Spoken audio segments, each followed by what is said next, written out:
We begin this morning with President Trump's trip to Asia as he faces mounting pressure here at home. After he arrives in Japan today, the president hopscotches through 5 different countries in Asia, where he'll push for increased pressure on North Korea, meet with China's president, attend an economic summit, and go one-on-one with Rodrigo Duterte, the controversial president of the Philippines. But back in Washington, President Trump is facing challenges. Questions persist about special counsel Robert Mueller's investigation of the Trump campaign, while Congress takes up a tax reform plan that the president has said will be the largest in history.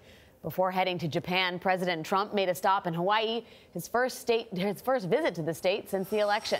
Jamie Yuccas is in Honolulu. Jamie, good morning. Good morning. On Twitter, the president thanked Hawaii for the beautiful welcome. The one-day stopover did include an arrival ceremony where both the president and first lady received traditional leis.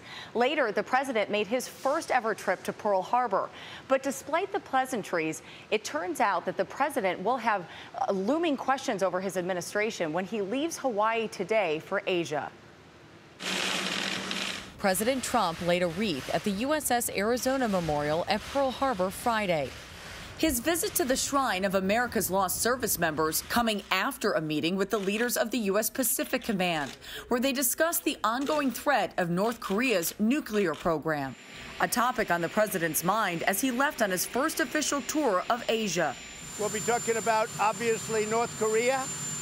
We'll be enlisting the help of a lot of people. But the president's domestic problems could haunt him on this trip, which starts less than a week after the indictment of his former campaign chairman, Paul Manafort, an ex-aide, Rick Gates, and a guilty plea by a former campaign aide, George Papadopoulos.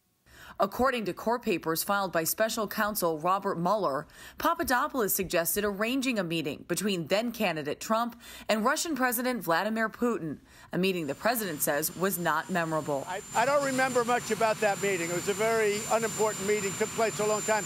Don't remember much about it.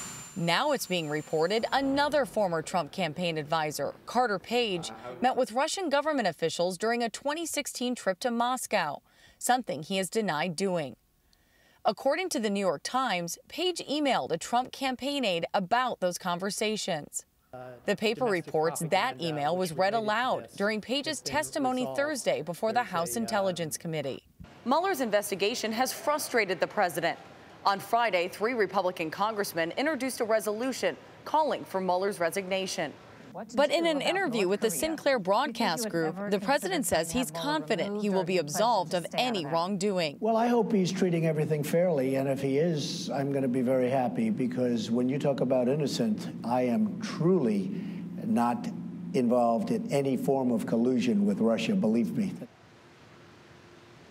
The president is very likely to be asked about Russia on this trip. As a matter of fact, on Friday, a Kremlin spokesperson would not rule out a potential meeting between President Trump and Vladimir Putin next week at an economic summit in Vietnam. Anthony? Jamie Yuccas in Honolulu, thanks.